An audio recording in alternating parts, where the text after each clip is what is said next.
Good afternoon. I hope you're all energized to hear that, but I'm not that much energized because it's a very tiring week. We've been building a huge stadium in Vilnius city, and we're just finished our negotiations, and it's going to be a really great piece of infrastructure, which will be demoed next week, I hope, within our ArcGIS system, and the 3D model of it will be displayed to the public. And this is just one small part of the tools that we use for empowering Vilnius city citizens to really feel that they are part of the action, part of what's being created in the city, because they are.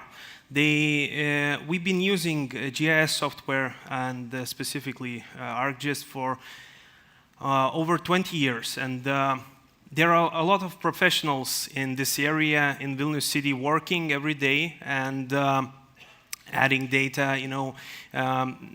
Before this presentation, I was discussing with the Esri's management, and we understand that planners and developers use mapping software. It's no big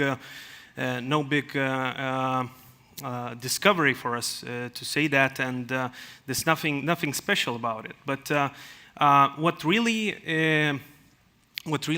makes me happy is that a lot of common citizens that don't have the education, don't have the special skills, are already using maps, already investigating them and seeing what is being done in the municipality, what is surrounding their environment, and since there is that much stuff that's being done in Vilnius, they can find for themselves what's important for them and what is most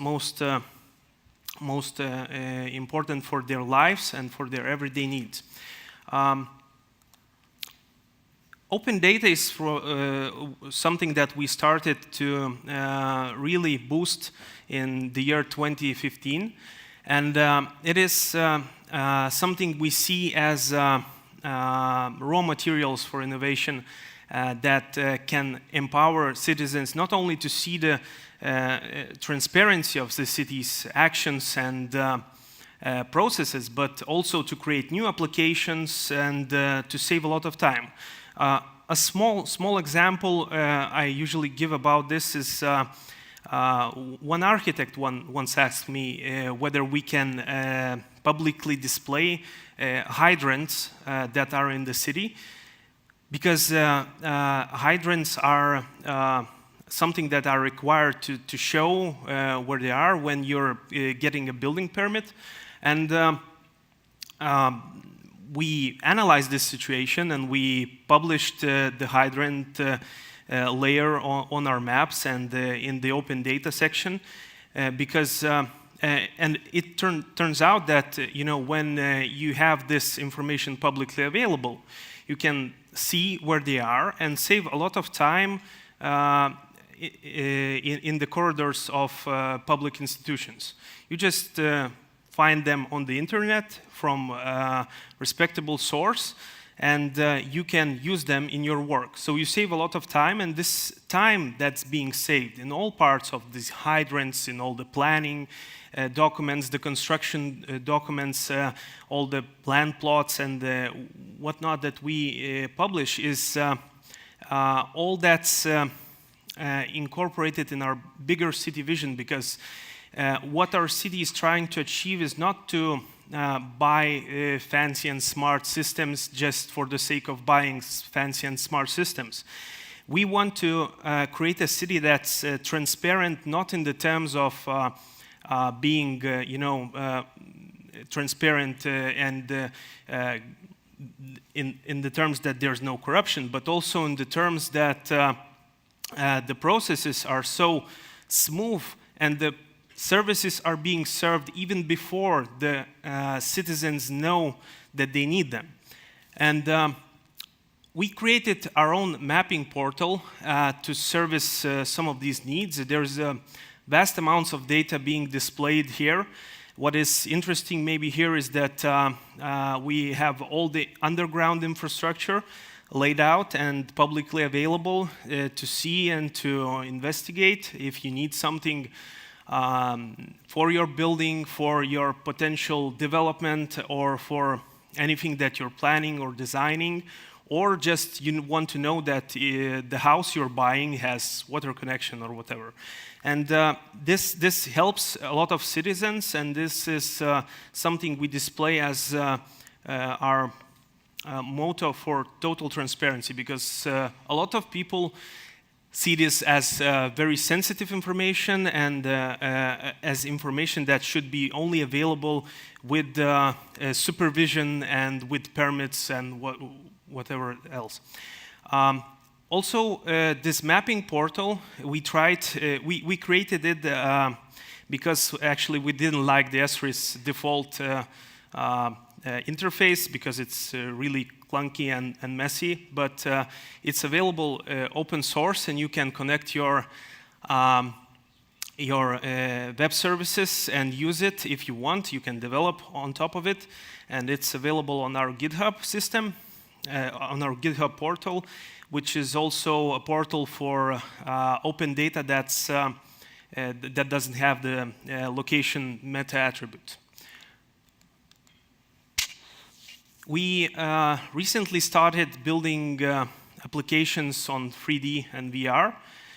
As I mentioned before, we are going to show a lot of construction projects and a lot of new developments that's being built in Vilnius city, and to really let the users, the citizens of Vilnius, experience and understand what's being built and how would it look like in the context, how it will look like in the area that is dedicated to those objects. And we really use these VR glasses and displays for showing people that some construction is not as bad as probably being discussed in the news, and the new development projects would not be necessarily bad, and this helps us mitigate the potential, outbursts of public dissatisfaction, because when they see buildings in the context, when they see a new good building that is being created in the plot,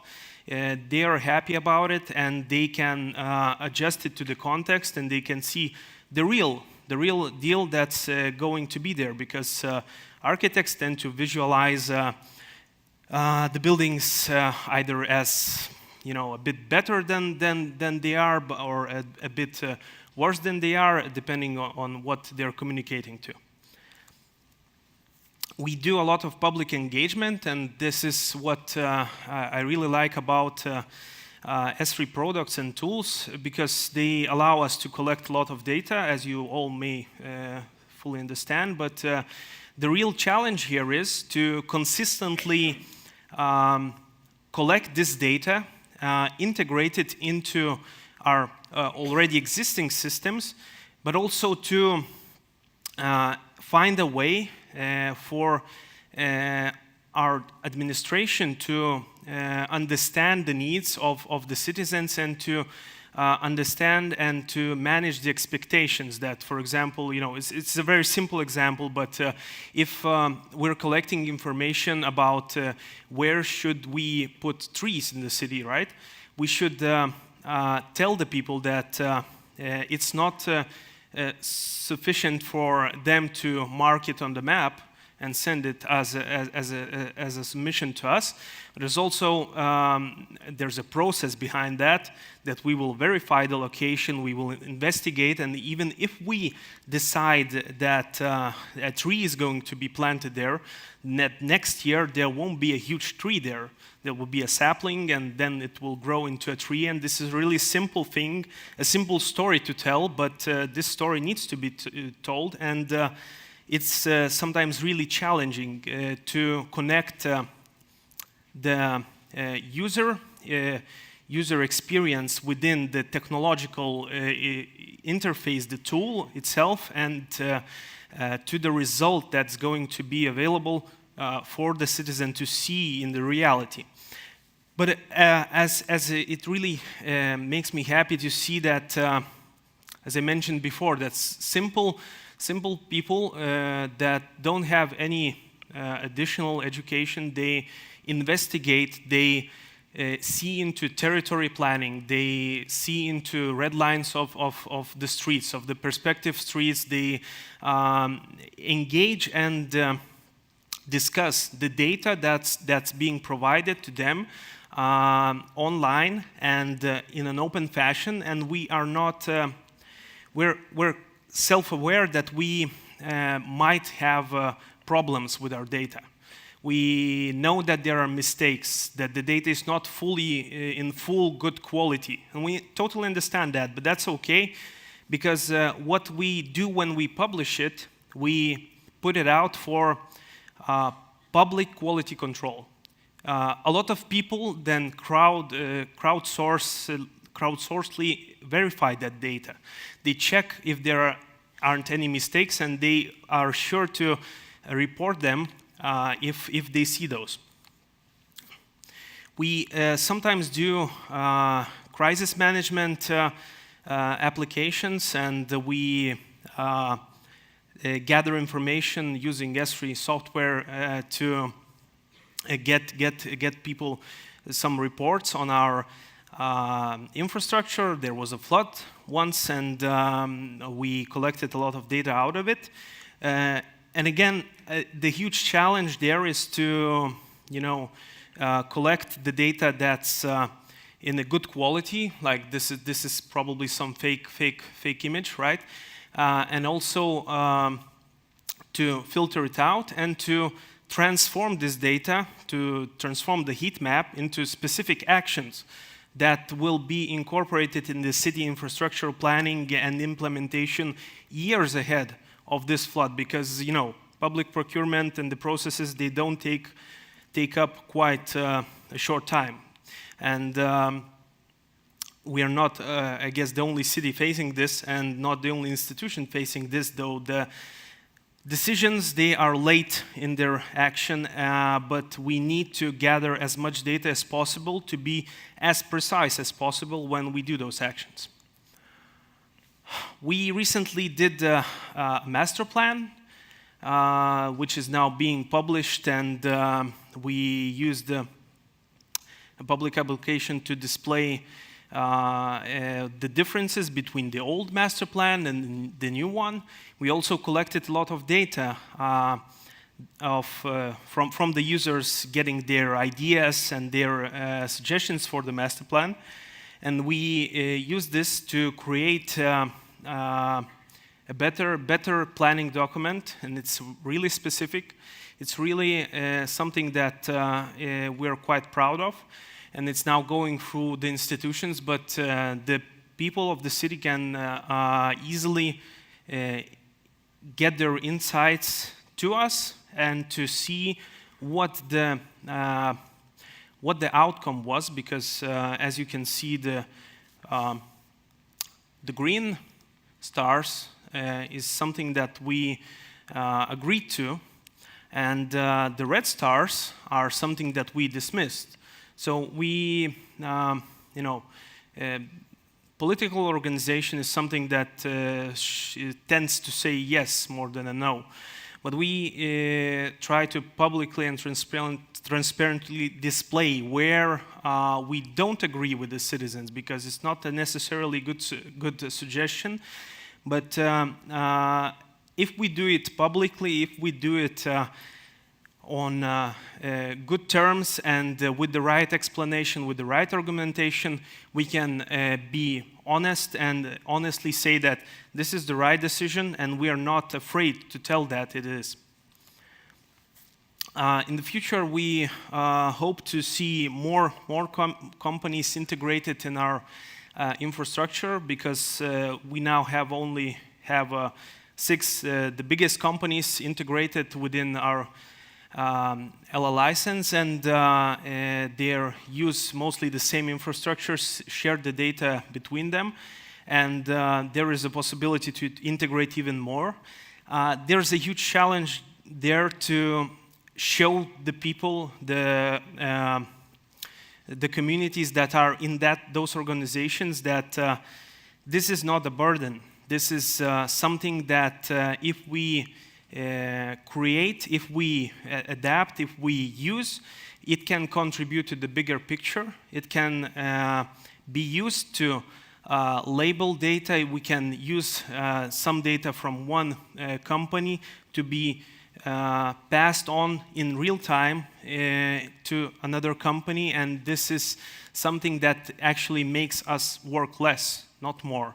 And it's a real challenge to show that. Sometimes it's even impossible, but we try our best, and sometimes we even succeed, because for example, there were a lot of reports being filled out by the city infrastructure workers.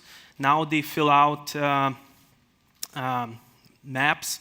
They mark attributes to map objects, and everyone can see those map objects. So they know they're getting feedback. They know they're being watched. They know they have responsibility to citizens, and they don't need to fill out the Excel sheets. So that's all good for them as well.